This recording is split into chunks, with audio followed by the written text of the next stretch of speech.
Hey everyone, it's Chuck. I'm here in my game room, and as you can see behind me, I like pinball machines that have a space theme. It's kind of one of my favorite types of machine. I have Firepower here behind me, first machine with multi-ball. Next one here is Blackout, which is the first machine where the general illumination lights could be turned off by the machine. And right here, next one in line is Space Shuttle, and this is a pinball machine I just finished working on. Did a complete playfield swap on it. So I'm going to show this machine off. We're going to take a look at it, and then I'm going to show you my next pinball project, which is Space Station. So let's take a look. So the next steps for Space Shuttle, for now it's in great shape to be played, and I will be playing it and taking it out to the Portland Retro Gaming Expo next year, as well as some other shows. But I will probably put LEDs into at least some of the playfield at some point. I've seen some really well done work with the general illumination lighting being replaced with colored LEDs.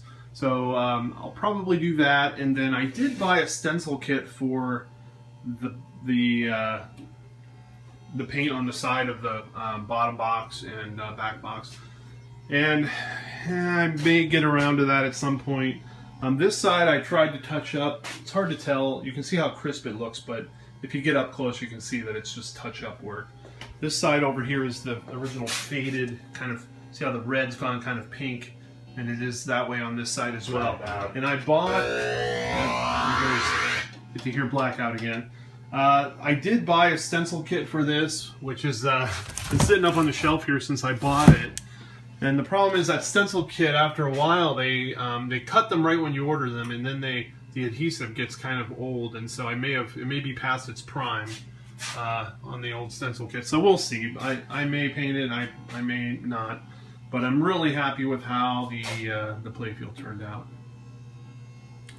All right, so this right here is the Space Station pinball machine that I purchased, and I decided I really wanted this to be an experience. I wanted you to experience this the way that I do. So I want you to see what I see. I'm going to set this machine up.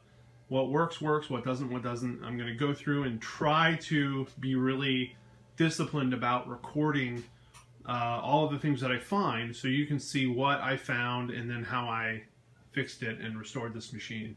So I literally purchased this machine. It was dropped at my buddy's store with the legs on and all set up.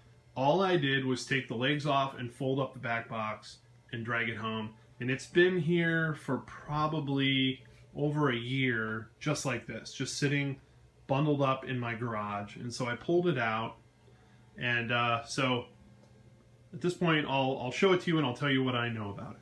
So I got this machine from fellow Josh on the Portland Arcade Collectors list. He gave me what I consider to be a pretty good deal on it, with the caveat that it had some issues. So you can see right here the auxiliary driver board is sitting out of the machine. And he explained to me that it had some issues when he tried to start it up. He thought it was a bridge rectifier, which he replaced here. Looks like it's all wired up right. And then he suspected the relay here, which I assume this is the relay that turns on and off the power to the coils.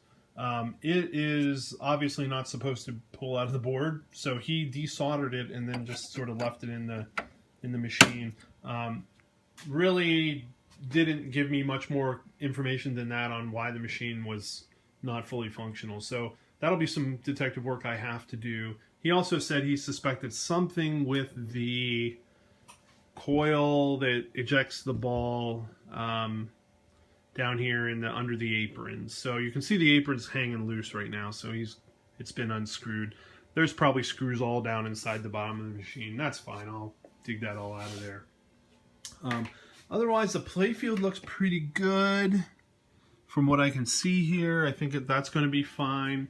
The paint here is a little beat on this side, but again, this is just what is this, a 1, 2, 3, 4 color silk screen here. There's not much it should be easy to repair this in terms of just touching it up. So that's really all I'm going to do. I don't think I would repaint this cabinet at all. I'll probably touch it up, throw a couple sprays of clear coat on it, and call it good. Definitely looks like it probably got some abuse over the years. You can see here the wood's a little beat, but you know, that's how these get sometimes. This side is a little better in terms of the paint, but you can kind of get a feel. Try to go around and show you the back of the back box. Get a feel for what it looks like right now. So now you know everything I know about this machine. My plan is to throw the legs on it, set it all up, and just start inspecting. I'm not going to plug it in, try it out yet. Obviously, without the auxiliary driver board, it's not going to do much. So I'm not expecting a lot, but I will do a full inspection, and we'll see where we get. Okay, I got the playfield tipped up here, as you can see. Haven't really examined the bottom of the playfield too much yet. What I did is I fished down inside the bottom of the box to fish out everything I could find. And sometimes I find piles of parts, and this time there's not a lot in here. There's the pieces of a coil plunger and a link, fiberglass or plastic link. There's a light bulb with a yellow little bulb condom on it there. A few screws, little pin there. This looks like part of a gate for a ball. There's a plunger, spring, a couple other screws. So not a lot in there. Some of the pieces I was hoping would be in here are not. The screws for the apron being one of them. Not a big deal. Those are easy to replace, but so far this is what's going on inside. It's pretty clean other than those pieces there.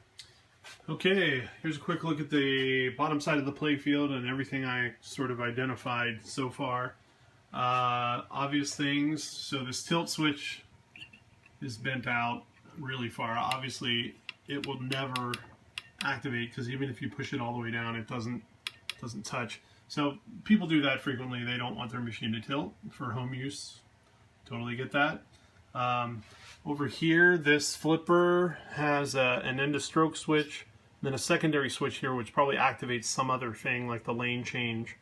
But I noticed that the lower switch is just bent all to hell and it's permanently closed. Someone bent the shit out of it to close it. So when you pull this down, you can see the end of stroke switch opens, but this switch is just permanently closed. Why? I have no idea. Could just be damage. It looks like somebody took a pliers up in there and just bent the shit out of it, so we'll have to figure that out. Probably just bending it back will be good enough. Otherwise, down here, this is the motor for the space station. Probably a common failure point. I don't know if it spins for most of the game or not, but you can see that it probably was replaced once because there are these wire nuts wrapped in electrical tape leading to it. So somebody, rather than soldering those wires together, just wire nutted them and put in a different motor for that. So that's pretty much it for now. I'm going to go ahead and dive into this machine, and I'll continue in another video.